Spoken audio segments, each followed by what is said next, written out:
నమస్కారం వార్తలకు స్వాగతం. ముందుగా ముఖ్యాంశాలు. మంత్రి హరీష్ రావు ప్రెస్ మీట్, రేవంత్ రెడ్డిపై ఫైర్.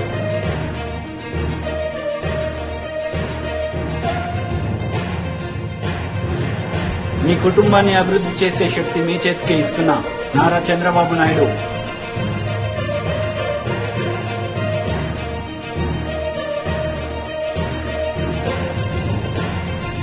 మంత్రి ధర్మాన ప్రసాదరావు విలేకరుల సమావేశం, ఇరు పార్టీలపై ఫైర్.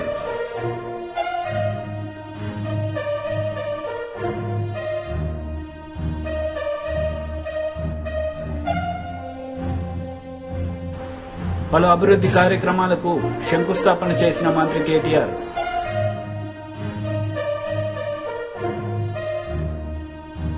రాష్ట్ర ఆర్థిక వైద్య ఆరోగ్య శాఖ మంత్రి హరీష్ రావు మీడియా సమావేశం నిర్వహించారు. ఈ సందర్భంగా ఆయన మాట్లాడారు. దానికి 3 గంటల కరెంటు చాలని చెప్పి స్వయంగా రాష్ట్ర పిసిసి అధ్యక్షులు రేవంత్ రెడ్డి గారు మాట్లాడినారు. కాంగ్రెస్ పార్టీకి చెందిన అధికార ప్రతినిధి అద్దంకి దయాకర్ గారు మాట్లాడుతూ కాంగ్రెస్ అధికారంలోకి వస్తుంది, తర్వాత బాయిల కాడ బోర్ల కాడ మేము మీటర్లు పెడతాం, 8 గంటల కరెంటు చాలు అని అద్దంకి దయాకర్ గారు మాట్లాడారు. మరో అధికార ప్రతినిధి కాంగ్రెస్ పార్టీకి చెందిన సుజాత గారు ఏం మాట్లాడారంటే సోనియా గాంధీ గారు ఉచిత విద్యుత్తుకు విధానానికే వ్యతిరేకము అని మరో కాంగ్రెస్ పార్టీ అధికార ప్రతినిధి సుజాత గారు మాట్లాడినారు. ఏమైపోయింది, కాంగ్రెస్ పార్టీ తన యొక్క నిజ స్వరూపాన్ని బయటపెట్టుకుంది. రైతుల పట్ల ఆ పార్టీ విధానం ఏందో ఈరోజు బయటపెట్టుకుంది. రేవంత్ రెడ్డి గారేమో 3 గంటలు చాలంటాడు, ఉచిత కరెంటుకు మా సోనియా గాంధీ గారు వ్యతిరేకం అని చెప్పి కాంగ్రెస్ పార్టీ అధికార ప్రతినిధి సుజాత గారు చెప్తారు. కాంగ్రెస్ పార్టీ మరో అధికార ప్రతినిధి అద్దంకి దయాకర్ గారు 8 గంటల కరెంటు చాలు, కాంగ్రెస్ పార్టీ అధికారంలోకి వచ్చిన తర్వాత బోరు బావుల దగ్గర మీటర్లు పెడతామని అద్దంకి దయాకర్ గారు చెప్తారు. ఈరోజు రైతు వ్యతిరేక వైఖరిని, రైతుల పట్ల తమకున్నటువంటి అభిప్రాయాలను చెప్పిన కాంగ్రెస్ పార్టీ ప్రజా ఆగ్రహానికి గురైతా ఉంటే, రైతులందరూ తిరగబడతా ఉంటే ఈరోజు ఏమైపోయిందంటే ఉల్టా చోర్ కోత్వాల్కు డాంటే అన్నట్టు కాంగ్రెస్ పార్టీ నాయకులు కేసీఆర్ గారినో టీఆర్ఎస్ పార్టీని విమర్శించే ప్రయత్నం చేస్తున్నారు. విద్యుత్ విషయంలో కేసీఆర్నో టీఆర్ఎస్ పార్టీని ఎవరినో విమర్శిస్తే సూర్యుడి మీద ఉమ్మేసినట్టే. ఎందుకంటే ఈ దేశంలో, మన రాష్ట్రంలోనే కాదు ఈ దేశంలో రైతులకు ఇంత నాణ్యమైన ఉచిత విద్యుత్ ఇచ్చిన ఒకే ఒక్క రాష్ట్రం తెలంగాణ రాష్ట్రం. అదే కాంగ్రెస్ పార్టీ అధికారంలో ఉన్నప్పుడు అప్పటి పేపర్ క్లిప్పింగ్లు 6 గంటలు ఒక అబద్ధం, 6 గంటలు ఒక అబద్ధం. ఇది కాంగ్రెస్ ప్రభుత్వంలో రైతులకు 6 గంటలు కూడా వస్తలేదు, 6 గంటలని చెప్పిన మాట ఒక అబద్ధం అని అప్పటి ప్రముఖ పత్రికలు రాసిన వార్త. ఇకపోతే పంట కరెంటుకు సర్కారు స్విచ్ ఆఫ్, పంట కరెంటుకు సర్కారు స్విచ్ ఆఫ్ అంటే రైతులకు కరెంటు విషయంలో చేతులు ఎత్తేసిన ప్రభుత్వం. ఇకపోతే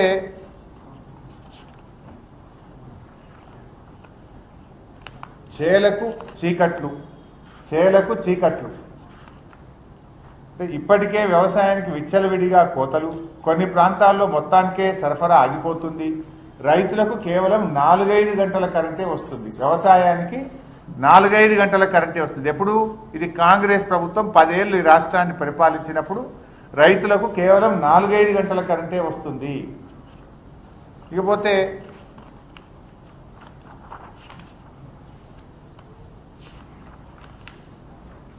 అప్పటి కార్టూన్లు రైతును కరెంటు పోల్లకు ఏ రకంగా ఉరివేసినటువంటి పరిస్థితితో, ఆనాటి ప్రభుత్వ హయాంలో రైతుల పరిస్థితి ఎట్లా ఉందనడానికి అప్పటి ప్రముఖ పత్రికలు వేసిన కార్టూన్లు ఇవి. అప్పుడు ముఖ్యమంత్రి గారి స్టేట్మెంట్, వ్యవసాయానికి 7 గంటల కరెంటు కూడా ఖచ్చితంగా ఇవ్వలేము సీఎం. అప్పటి గౌరవ ముఖ్యమంత్రి గారు, కాంగ్రెస్ పార్టీ ముఖ్యమంత్రి గారు రైతులకు 7 గంటల కరెంటు కూడా ఇవ్వలేము అని స్వయంగా ఆనాటి ముఖ్యమంత్రి గారు ఇచ్చిన స్టేట్మెంట్ ఇది.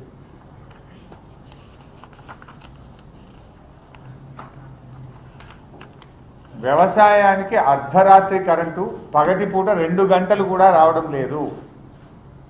గ్రామాలకు వ్యవసాయానికి పగటిపూట 2 గంటల కరెంటు ఉండలేదు.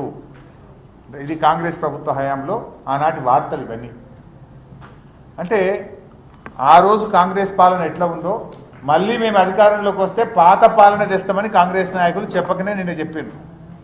ఒకరు 3 గంటలు చాలంటారు, ఒకరు 8 గంటలు చాలంటారు, ఇంకొకరు బోరుబావుల కాడ మీటర్లు పెట్టమంటారు, ఇంకొకరు మా సోనియా గాంధీ గారు ఉచిత విద్యుత్తుకు వ్యతిరేకము, మా విధానమే వ్యతిరేకము అని మాట్లాడుతారు. అంటే కాంగ్రెస్ తన నిజ స్వరూపాన్ని బయట పెట్టుకుంటా ఉంది. ఈ రకంగా ఇలా కాంగ్రెస్ పార్టీ విధానాలు ఉన్నాయి. ఇక పైకి ఏం మాట్లాడతారు, బషీర్బాగ్ కాల్పులకు కేసీఆరే కారణము.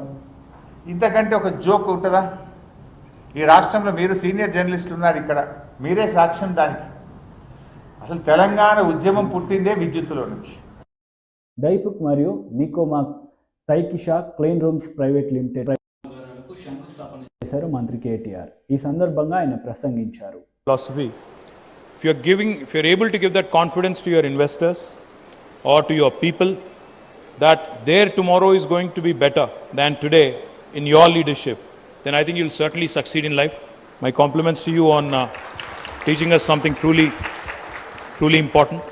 And Japan is a country that I've always admired. Not now, but in fact, for a very long time, each and every time I've visited Japan, I've come back with admiration, respect, and a lot of learnings. ప్రతిసారి జపాన్కి వెళ్ళిన ప్రతిసారి ఎన్నో కొత్త అంశాలు నేర్చుకునేదానికి మనకు కనబడుతూ ఉంటాయి. బాగా నచ్చిన అంశం ఏంటంటే, మీకు అందరికీ అర్థం కావాలని తెలుగులో మాట్లాడుతున్నాను. What I really admire about Japan is the fact that this is a country that has almost negligible natural resources. You know, this is a country which is 12.7 crore people. It's a massive, about 12 points, I think about 127 million people, and very limited natural resources. It is very, very limited in terms of inhabitable area, you know, because the natural terrain is very inhospitable for human habitation. There are tsunamis, there are earthquakes, there are many challenges which nature has imposed on Japan. And let us also remember that Japan was the only country on the planet which actually had to endure a nuclear attack in Hiroshima and Nagasaki. But the way they bounced back from that, despite not having natural resources, despite not having precious commodities like land and many other things that typically the rest of the world is endowed with or bestowed with, despite the fact that they had to endure a nuclear attack, the way they bounced back after 1950s and the way they have actually become a force to reckon with in terms of their economic might. Today, CG, let me tell you this. Any household in India that you can go to, if you look around in their drawing room, you'll certainly find a Japanese product. It could be a Sony television. It could be, I remember those days when I was growing up, when I was a kid, we used to have these Walkmans, that used to come in all the way from Japan, the Sony Walkmans again. You have Panasonic, you have Mitsubishi, you have Toyota, you have Honda. I mean, the list is long. The kind of products Japan has been able to come out with, the kind of world-class impression that they've been able to make with their quality is something that we all can learn from. I'm sure Daifuku and Nikomak also will become the leaders in their respective spaces in India. I'm delighted that Srinivas Garu has chosen Telangana despite having options, like he said. I'm delighted also that you have chosen to partner with the ITI in Vikarabad. నేను ఇక్కడికి వచ్చిన తర్వాత 2 కంపెనీస్ని కూడా అడిగింది ఏంటి అంటే, మీరు 575 కోట్ల పెట్టుబడి పెడుతున్నారు, దాదాపు 1600 నుంచి 2000 మందికి ఉద్యోగాలు ఇవ్వబోతున్నారు ప్రత్యక్షంగా, పరోక్షంగా దానికి కనీసం మళ్ళీ రెట్టింపు స్థాయిలో ఉద్యోగాలు ఇస్తారు. ఇవన్నీ కూడా మా పిల్లలకి స్థానికంగా ఉండే మా వికారాబాద్ జిల్లా పిల్లలు, మా రంగారెడ్డి జిల్లా పిల్లలు మా వాళ్ళకే రావాలి అని అడిగితే, శ్రీనివాస్ గారు చెప్పింది ఏంటి అంటే, ఇక్కడ స్థానికంగా వికారాబాద్లో ఐటీఐ ఉంది, దాన్ని ఆల్రెడీ మేము అడాప్ట్ చేసుకుని అక్కడ పిల్లలకి స్కిల్ ట్రైనింగ్ ఇచ్చి తప్పకుండా వారందరినీ కూడా తర్ఫీదునిచ్చి చేస్తాము, తప్పకుండా వారందరికీ అవకాశాలు ఇచ్చే విధంగా చూసుకుంటామని చెప్పారు.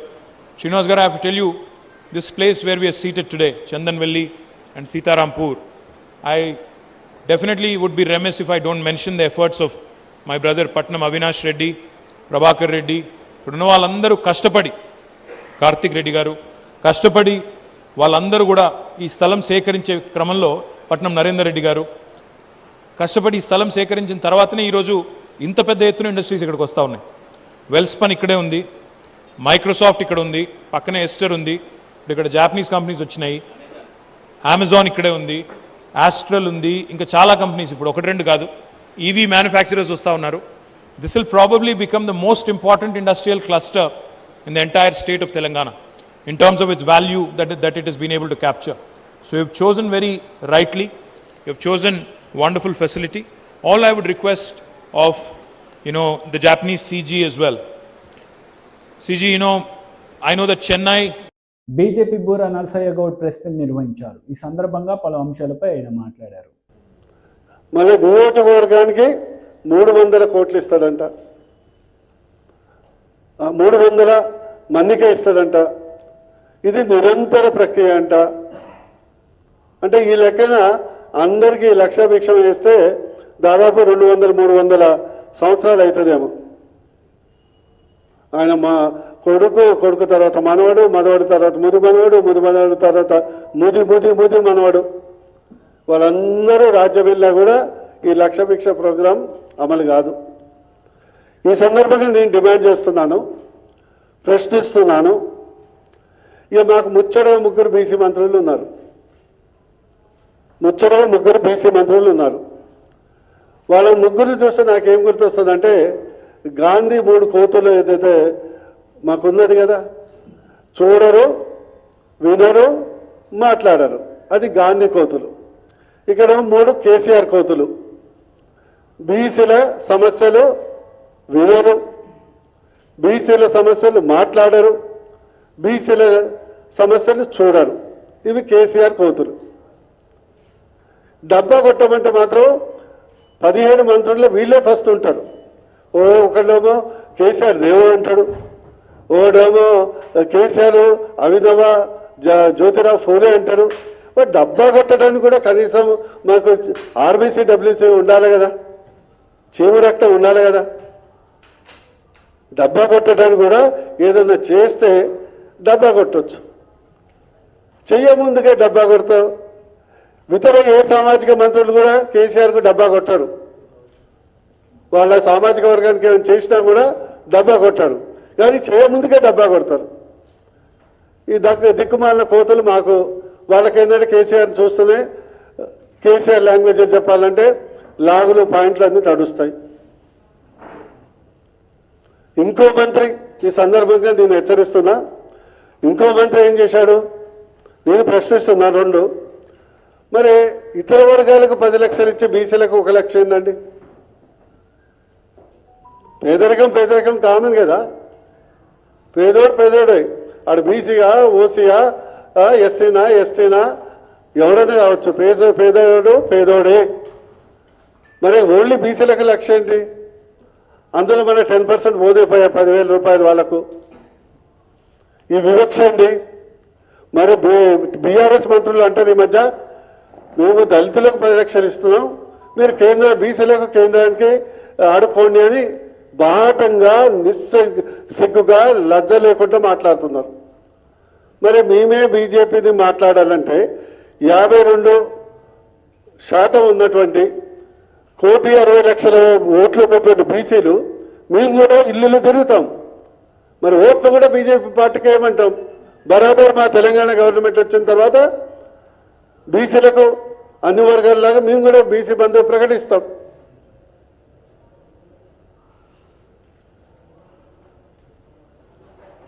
ఇంకో అంశం, ఈరోజు 2017లో దయచేసి మీరు చూడండి, 2017లో ముఖ్యమంత్రి గారు, నాకు ఇంకా గుర్తుంది, మా లక్ష్మణ్ గారు ప్రజెంట్ మా యొక్క రాజ్యసభ ఎంపీ, అసెంబ్లీలో బీసీలు చాలా పేదరికంలో ఉన్నారు, కులవృత్తులు చేస్తున్నారు, వాళ్లకు ఫెడరేషన్ లేదు, నిధులు లేవు, విధులు లేవు అని అసెంబ్లీలో సమస్య లేపితే వెంటనే వితిన్ 2 hours ఆల్ పార్టీ మీటింగ్లు పిలిచారు ముఖ్యమంత్రి గారు. డబుల్ బెడ్రూమ్ సినిమా లాగా బీసీలకు చూపెట్టిండు. మీరు అందరు ఉన్నారు, మీరు కాంగ్రెస్, బీజేపీ, టీఆర్ఎస్ అందరు కలవండి, 3 రోజులు అసెంబ్లీలో కూర్చోండి, బీసీలకు ఏం కావాలనో ఓ సప్లాన్ మీరు తయారు చేయండి. నేను పవర్ ఆఫ్ అటర్నీ ఇస్తున్నా. అప్పుడు దానికి అధ్యక్షులు ఎవరుండే, మన చారి గారు ఉండే స్పీకర్, ప్లస్ మన లెజిస్లేటివ్ చైర్మన్ మన స్వామి గౌడ్ ఉండే, అప్పుడు ఒక మంత్రి కూడా ఉండే. మీరే ముఖ్యమంత్రులు. Mister Chari you are CM, mister Swamy Goud you are a deputy CM, mister Mantri you are a deputy CM. మీరు మీ కుటుంబాన్ని అభివృద్ధి చేసే శక్తి మీ చేతికే ఇస్తున్నామని నారా చంద్రబాబు నాయుడు అన్నారు. ఈ సందర్భంగా ప్రజలను ఉద్దేశించి ఆయన ప్రసంగించారు. సభాధ్యక్షురాలు, తెలుగు మహిళ రాష్ట్ర అధ్యక్షురాలు, పాలిట్ బ్యూరో సభ్యురాలైనటువంటి శ్రీమతి అనిత గారు, రాష్ట్ర తెలుగుదేశం పార్టీ అధ్యక్షులు అచ్చెన్నాయుడు గారు, వేదిక పైన ఉన్నటువంటి మహిళా నాయకురాళ్ళందరికీ, మాజీ స్పీకర్ అయినటువంటి ప్రతిభా భారతి గారు, గౌరవనీయురాలు నన్నపనేని రాజకుమారి గారు, ఇంకా చాలా మంది అందరి పేర్లు చెప్పాలంటే చాలా సమయం పడుతుంది. అదే మాదిరిగా మాజీ మంత్రివర్యులు సుజాత గారు, అఖిలప్రియ గారు, ఇంకా చాలా మంది అందరికీ నా నమస్కారాలు. అదే సమయంలో గౌరవ శాసన మండలి సభ్యురాలు అనురాధ గారు, ఇంకా మిగిలిన వాళ్ళందరికీ నమస్కారాలు. ఈరోజు ఈ కార్యక్రమం చాలా ఫస్ట్ టైం చూస్తున్నా. మా మహిళా శక్తి అంటే ఏంటో, ఏదైతే ఒక మహాశక్తి కార్యక్రమాన్ని అనౌన్స్ చేసినప్పుడు ఈ మహాశక్తి రథసారథులుగా ముందుకు పోవడానికి ఎంతో ఉత్సాహంగా మీరు వచ్చారు. అలాంటి మహాశక్తి రథసారథులందరికీ పేరు పేరున మనస్ఫూర్తిగా నమస్కారాలు, అభినందనలు, శుభాభినందనలు. ఎప్పుడు కూడా నేను చెప్పేవాడిని నా తెలుగింటి ఆడపడుచులని. ఇప్పుడు చెప్తున్నా, నా మహాశక్తి రథసారథులందరూ మీరందరూ కూడా. దీనికి కూడా కారణం ఉంది, మీరందరూ గుర్తుపెట్టుకోవాల్సిన అవసరం ఉంది. తెలుగుదేశం పార్టీ రాకమునుపు, తెలుగుదేశం పార్టీ వచ్చిన తర్వాత మహిళల ప్రాముఖ్యత ఒక్కసారి గతాన్ని గుర్తు చేసుకుని భవిష్యత్తుకు నాంది పలకాల్సిన బాధ్యత మనందరిపైన ఉంది. నేనెన్నో పబ్లిక్ పాలసీలు తీసుకొచ్చాను గవర్నమెంట్లో. నేను తీసుకొచ్చిన విధానాల వల్ల ఈరోజు మీరు చూస్తే హైదరాబాద్ అయితే భారతదేశంలో నెంబర్ 1 సిటీగా తయారైందంటే ఆ రోజు నేను ఇచ్చిన విజనే దానికి కారణం. ఆంధ్రప్రదేశ్లో, కంబైన్డ్ ఆంధ్రప్రదేశ్లో పుట్టిన తెలుగు జాతి బిడ్డలు ప్రపంచం అంతా వెళ్ళారంటే ఆ రోజు వాళ్ళకు ఒక ఐటీ ఒక ఆయుధంగా వాళ్ళకి ఇచ్చాను. ఈరోజు ఆ ఐటీ ఆయుధం నాలెడ్జ్ ఎకానమీలో ఎక్కడికి పోయినా కూడా ఒక బ్యాక్ బోన్గా తయారై ప్రపంచంలోనే ఒక పారిశ్రామికవేత్తలు కావాలన్నా, ఒక ఆంటర్‌ప్రెన్యూర్స్ కావాలన్నా, సంపద సృష్టించాలన్నా సునాయాసంగా చేయగలుగుతున్నారంటే 25 ఏళ్లకు మునుపు నేను ఇచ్చిన విజన్ అది. ఈరోజు అందుకని అన్ని ఆలోచించి ఈరోజు నేను ఒక కార్యక్రమం తీసుకున్నాను. అదే మహాశక్తి. నేను ఆ పేరు కూడా నా మనసులో నుంచి వచ్చింది. ఈ మహాశక్తి ఈ రాష్ట్రంలో ఉండే 2,50,00,000 మహిళల యొక్క జీవితాలను మార్చడమే కాకుండా మీ కుటుంబాలని అభివృద్ధి చేసే శక్తి మీ చేతికి ఇస్తున్నానని చెప్పి కూడా నేను మీకు తెలియజేస్తున్నా. నేను ఆ వివరాలు మీకు చెప్తాను. చెప్పే ముందు మీరు ఒక్కసారి ఆలోచిస్తే ఒక చరిత్ర. మొట్టమొదటిసారిగా 86లో మన నాయకుడు ఎన్టీ రామారావు గారు ఆడబిడ్డలందరూ కూడా అప్పటికి మగబిడ్డలకు ఆడబిడ్డలకు వ్యత్యాసం ఉండేది. తండ్రి సంపాదించిన ఆస్తి మగపిల్ల. టీడీపీ పోలిట్ బ్యూరో సభ్యులు వర్ల రామయ్య మీడియా సమావేశం నిర్వహించారు. ఈ సందర్భంగా పలు అంశాలపై ఆయన మాట్లాడుతూ వాలంటరీ వ్యవస్థపై ఆయన మండిపడ్డారు. ఇంటింటికి వెళ్ళి డేటా కలెక్ట్ చేయటువంటి ఏ అధికారం ప్రకారం మీరు డేటా కలెక్ట్ చేస్తారు? ఓకే, ఇంట్లో ఎంతమంది ఉంటారమ్మా, పురుషులు ఎంతమంది, స్త్రీలు ఎంతమంది, పిల్లలు ఎంతమంది, ఓకే, దానికి కూడా అభ్యంతరం లేదు. ఈ ఇంట్లో కులాంతర వివాహాలు చేసుకున్న వాళ్ళు ఎవరైనా ఉన్నారా? ఏ కులం నుంచి ఏ కులంలోకి మారారు సెన్స్ పెళ్లి చేసుకున్నారు. అమ్మాయిదే కులం, అబ్బాయిదే కులం, నీకెందుకు తమ్ముడు? అది వాలంటీర్గా నీకెందుకు? అసలు జగన్మోహన్ రెడ్డి ఎందుకు ఇవన్నీ సేకరిస్తున్నాడు? పైగా పత్రికా సోదరులారా, మీరు కూడా గమనించాలి, ఈ వాలంటీర్ వ్యవస్థను అడ్డు పెట్టుకొని జగన్మోహన్ రెడ్డి గారు ఏం ఆశించి చేస్తున్నారు? I don't know. కులాంతర వివాహాల గురించి జగన్మోహన్ రెడ్డి గారికి ఎందుకండి? In what way the government is connected with that? అది కూడా పక్కన పెడితే మీ ఇంట్లో ఎవరికైనా అక్రమ సంబంధాలు ఉన్నాయని అడుగుతా. బుద్ధి లేని ప్రశ్న కదా. ఎవరికైనా అక్రమ సంబంధాలు ఉన్నాయా? అక్రమ సంబంధాలు ఉంటే ఏ విధమైనవి? ఏమిటండి ఇది అవసరమా తమ్ముడు? మీకు వాలంటీర్స్గా మీకు అవసరమా? కులాంతర వివాహాల గురించి మీకు అవసరమా? ఇది మిమ్మల్ని ఎందుకు అదేదో లోన్ ఏమంటారు దాన్ని, పెన్షన్ వస్తుంది, దాన్ని తీసుకెళ్ళి ఆ ఇంట్లో ఇస్తారు, అక్కడ నుంచి అక్నాలజ్మెంట్ తీసుకొస్తారు. That is your main duty. ఇది విస్మరించి మీరు చేయటం, నేను అదే వాలంటీర్స్ నేను అడుగుతూ ఉన్నా, మీరు కూడా కొంచెం బాధ్యతాయుతంగా కూడా ఉండాలా మీరు. ఈ విషయాలు ఎందుకు మీకు? ఎవరో అన్నారని బాధపడేదానికంటే మిమ్మల్ని మీరు కూడా ప్రశ్నించుకోవాలా. కులాంతర వివాహాలు, మతాంతర వివాహాలు, అక్రమ సంబంధాలు, ఇది కరెక్ట్ కాదు. చట్టం మిమ్మల్ని అనుమతించటం లేదు. ఏ చట్టం కూడా మిమ్మల్ని అనుమతించదు. ఇది జనాభా లెక్కలది. అది సెన్సస్ డిపార్ట్మెంట్ ఉంది, వాళ్ళు చూసుకుంటారు జనాభా లెక్కలు. మీకెందుకు? మీకు కొన్ని పనులు ఉన్నాయి, ఆ పనులే దయచేసి చేయండి. పనులు మించి వెళ్ళవలసిన అవసరం లేదు మీకు. ఒకవేళ జగన్మోహన్ రెడ్డి గారు, సజ్జల రామకృష్ణారెడ్డి గారు చెప్పినా కూడా మీరు అయ్యా ఇది మా విద్యుక్త ధర్మం కాదు, మా డ్యూటీ కాదు, మేమెందుకు చేయాలండి, అది చేయమనాలా. పైగా ఈ మధ్య వీళ్ళు వేలుముద్రలు కూడా సేకరిస్తున్నారట. ఇంట్లో వాళ్ళు వేలుముద్రలు ఎందుకండి? What is the right you have to collect this finger print? ఏం చేస్తావు ఫింగర్ ప్రింట్ని? ఎవరికిస్తావు తీసుకెళ్ళి? ఈ ఫింగర్ ప్రింట్ తీసుకెళ్ళి మీరు ఎవరికి ఇస్తున్నారు? గవర్నమెంట్లో ఏ శాఖ, ఏ డిపార్ట్మెంట్ ఈ ఫింగర్ ప్రింట్స్ని ప్రిజర్వ్ చేస్తుంది? చీఫ్ సెక్రటరీ గారు చెప్పాలా.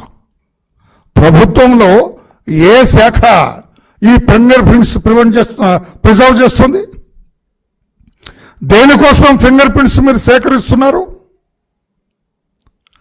దేనికోసం మీరు ఈ అక్రమ సంబంధాల డేటా సేకరిస్తున్నారు? దేనికోసం మీరు కులాంతర వివాహాల ఇన్ఫర్మేషన్ డేటా సేకరిస్తున్నారు? ఏపీ సచివాలయంలో రెవెన్యూ, రిజిస్ట్రేషన్లు మరియు స్టాంపుల శాఖ మంత్రి ధర్మాన ప్రసాదరావు విలేకరుల సమావేశం నిర్వహించారు. ఈ సందర్భంగా ఆయన మాట్లాడారు. వారికి పూర్తి హక్కుల్ని కల్పించాం. తద్వారా వారి సమాజపు స్థితే పూర్తిగా మారిపోతుంది. అందుకోసం దీనివల్ల ప్రయోజనం పొందినటువంటి వాళ్ళ సంఖ్య ఎంత ఉందంటే సుమారుగా 15,21,000 మంది బెనిఫిషరీస్ ప్రయోజనం అవుతున్నారు. అంటే 20 సంవత్సరాలు దాటి ప్రభుత్వ భూమి అనుభవంలో ఉన్నటువంటి వారి సంఖ్య. అలాంటి ల్యాండ్ ఎంతవరకు వచ్చిందంటే ఇప్పటికి మా దగ్గర ఉన్నటువంటి డిపార్ట్మెంట్ వద్ద ఉన్నటువంటి లెక్కల ప్రకారం 27,41,000 lakhs acres ఇలాంటి స్థితి పొందుతుంది, ఫ్రీ హోల్డ్ అయిపోతుంది. టోటల్ రాష్ట్రంలో ఇప్పటి వరకు 33.29 లక్షల ఎకరాల్ని దీని కింద అసైన్ చేశాం. టోటల్ బెనిఫిషరీస్ 19,21,000 మంది బెనిఫిషరీస్ ఉన్నారు. నేను చెప్పదలుచుకున్నది ఏంటంటే, మేజర్ రిఫార్మ్స్ ఒక ఫిలాసఫీ అనే మాటలను ఎందుకు వాడుతున్నా అంటే, భూమిపైన ఈ ప్రభుత్వం పెట్టినంత శ్రద్ధ భూమి వినియోగదారుల పట్ల వారికి ఉండేటువంటి ప్రాబ్లమ్స్ ని అడ్రస్ చేయడంలో ఈ ప్రభుత్వం చేసినంత, జగన్మోహన్ రెడ్డి గారి ప్రభుత్వం చేసినంత శ్రద్ధ ఏ ఒక్కరూ ఇంతకు ముందు కనిపించలేదని ఈ సందర్భం మనం చేస్తున్నాం. ఉదాహరణకి మీరు సర్వే తీసుకోండి, ల్యాండ్ సర్వే. అనేక సార్లు సర్వే గురించి ప్రయత్నాలు చేసి అసంపూర్ణంగా విడిచిపెట్టడమే జరిగింది. కారణాలు ఏవైతే గానీ వదిలేసేయండి.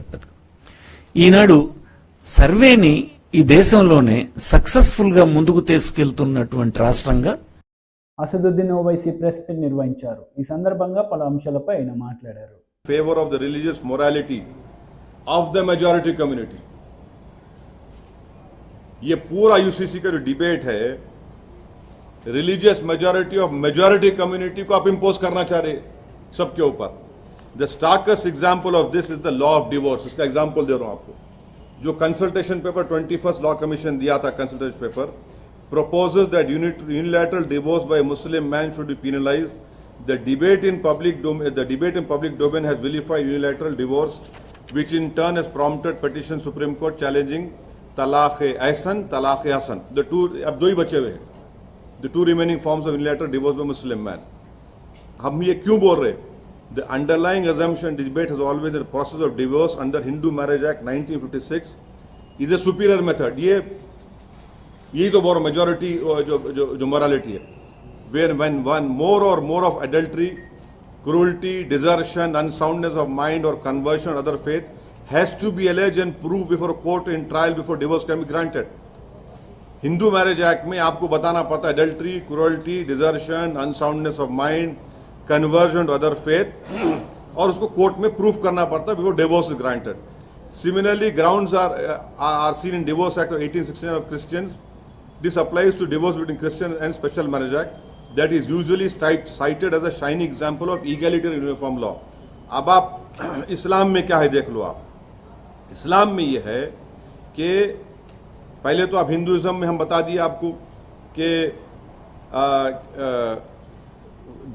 for cause divorce is intrinsically linked to the religious morality of Hinduism as practiced in many parts of northern India, under which marriage is sacrament that is meant for 7 lifetimes, as well as biblical idea of marriage as a vow before God to be together till death do us apart. In this understanding of marriage, a judge sitting as arbiter of societal morality must find the existence of grave intervening circumstances which most oftenly qualify as sin or curse in religion before the marriage can be dissolved. This is in stark contrast to the Muslim personal law, under which the basis of divorce is the inability of spouses to live together or the choices of either of them to dissolve the marital tie and move on rather than determination of cause or arbitration of guilt. This is in consonance, ये जो मुस्लिम personal law में जो divorce की practice है, this is in consonance with our constitutional morality that has consistently moved in direction of being pro-choice. अब कौन सा example है? वो सुप्रीम कोर्ट का केस है, शक्ति वाहिनी union of India 2018. Supreme Court said it has been sublimely borne in mind that when two adults consensually choose each other's life partners, it is manifestation of their choice which is recognized in Article 19 and 21 of the Constitution. Such a right has the sanction of constitutional law, and once that is recognized, the said right needs to be protected, and it cannot succumb to the conception of class honor or group thinking, which is conceived on some notion that remotely does not have any legitimacy. वही बात supreme court Sherfane जहां versus Ashokan केम 2018 में कहा। तो अब इसका objective prism क्या है? The right to choose not to be with one partner is just a corollary of this right. వార్తలు ముగించే ముందు ముఖ్యాంశాలు మరోసారి. మంత్రి హరీష్ రావు ప్రెస్ మీట్, రేవంత్ రెడ్డిపై ఫైర్.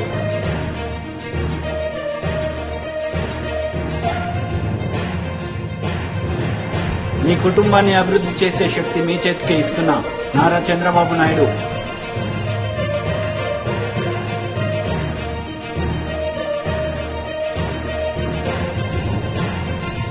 మంత్రి ధర్మాన ప్రసాదరావు విలేకరుల సమావేశం, ఇరు పార్టీలపై ఫైర్.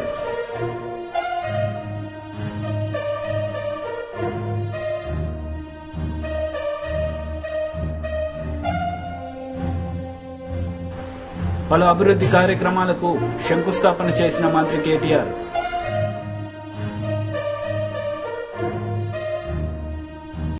ఈ వార్తలు ఇంతటితో సమాప్తం. తిరిగి ప్రసారమయ్యే వార్తల్లో మళ్ళీ కలుద్దాం. అంతవరకు సెలవు. నమస్తే.